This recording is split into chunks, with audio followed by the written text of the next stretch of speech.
morning. We are going to do our next writing lesson after reading the book Dragons Love Tacos.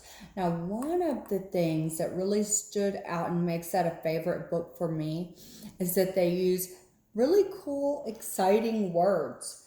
And besides just talking about dragons having a taco party, that's already a great idea. So we started off brainstorming some ideas for our own dragon taco party. And we talked about having a taco eating contest, a food fight, taco art. They could bury themselves in tacos or build taco castles. And I don't have to use all of these ideas, but I might use a couple to describe my own dragon taco party. So yesterday we started off with page 1 of our writing. And I wanted to talk about inviting my dragon friends to my house for the taco party because that's where it begins. Instead of just saying, I invited my dragon friends to my house. What else could we say? So I turned to my videographer. Will you please show this story language words that give us some exciting words and some different words that we can use to make our writing a little spicier. Like those spicy tacos we're not supposed to give the dragons. So we're starting at the beginning. We would use one of these from the beginning. And if you've got other ideas that aren't on here, that's wonderful. Use those too. One day, every day, one hot day. Those are all ways we could start. One dark night, one stormy night, one windy day, one spring day. Hey kid! Or hey dragons! So I went with one hot day, and if you'll just move back around. One hot day, I invited my dragon friends to my house. So I made sure that I started with a uppercase or capital letter, and at the end we have a period, and in between our words, we have what? Spaces. And so, can't write a story without an illustration. So now, I went back, did my illustration. Since I'm talking about inviting dragon friends to my house, think I should draw a picture of just rainbows? No. Unicorns? No. I like rainbows and unicorns, though. You still can't. It needs to match our writing, doesn't it? And so, since I'm talking about inviting dragon friends to my house, I drew a picture of my house. I even drew some balloons to show them where the house was, saying, hey, this is the party house, this is the taco house. And this big dragon, I don't even know if he's going to fit in the house. We will see. Says, is this where we're having the taco party? It's a speech bubble, but I ran out of room a little bit. You know what? Drawings aren't perfect, and that's okay. Sure, come in, says this little dragon. So, with his own little speech bubble. So, one hot day, I invited my dragon friends to my house.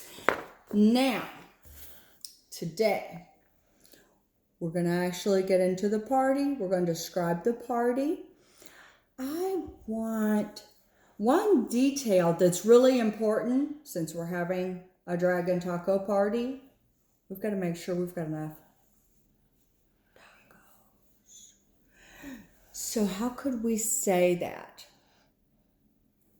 We talked about this morning at our meetup using a complete sentence. So if you're using a complete sentence when you walk up to somebody and you say the complete sentence, it's going to make sense to them. If I just walk up and say 1,000,000 tacos, does that make sense? No. 1 million tacos what? So we want to make sure that it's a complete sentence and that it's an exciting sentence. I'm going to talk about because we want to add some details. Where did these tacos come from? Did I make the tacos? Did the dragons make the tacos? Did we buy the tacos? My mom makes really great tacos. How about my mom made a lot of tacos? A lot. What's a lot? Is that an exciting word?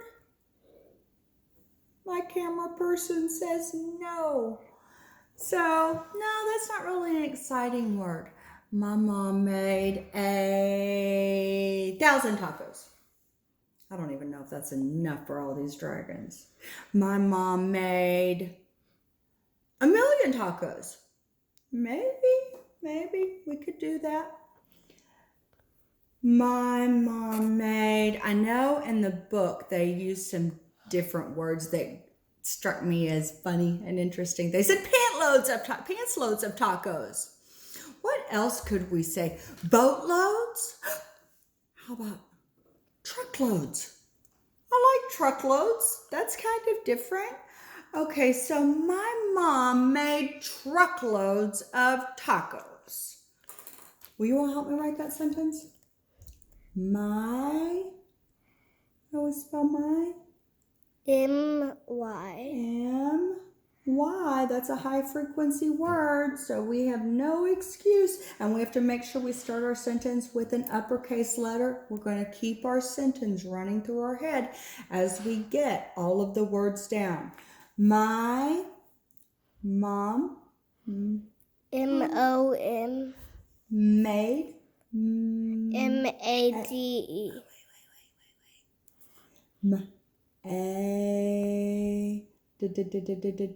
Okay, so that says mad.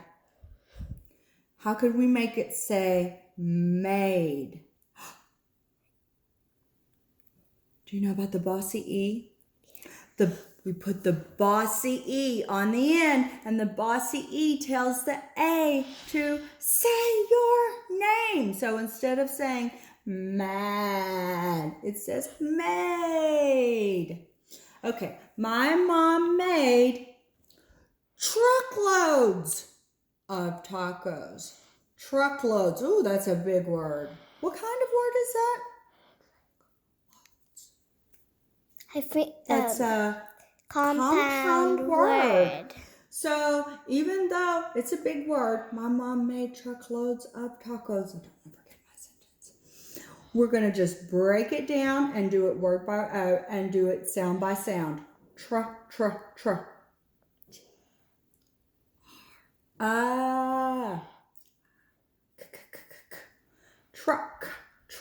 Now because we hear k at the end of the word, it's usually CK. Truck loads. La la la la la la la. Oh. Now the A helps the O say its name in this word. Truck load.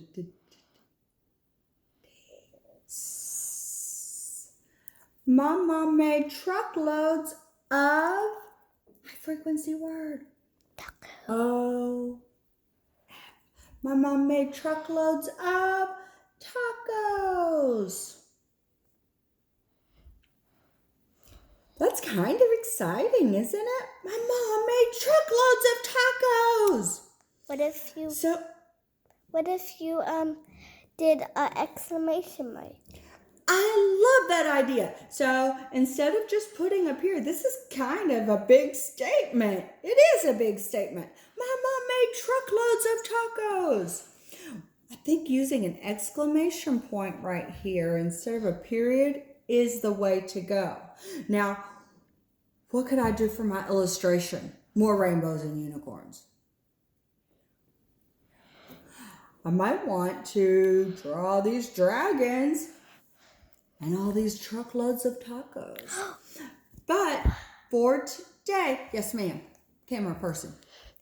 You You can draw your mom making them. Oh, that's a great idea too. Thank you.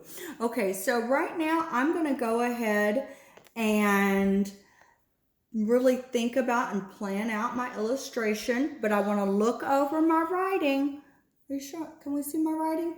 I want to look over my writing. I want to check that my sentence begins with an uppercase letter, that all the high frequency words are spelled correctly, that I have ending punctuation. What between my words?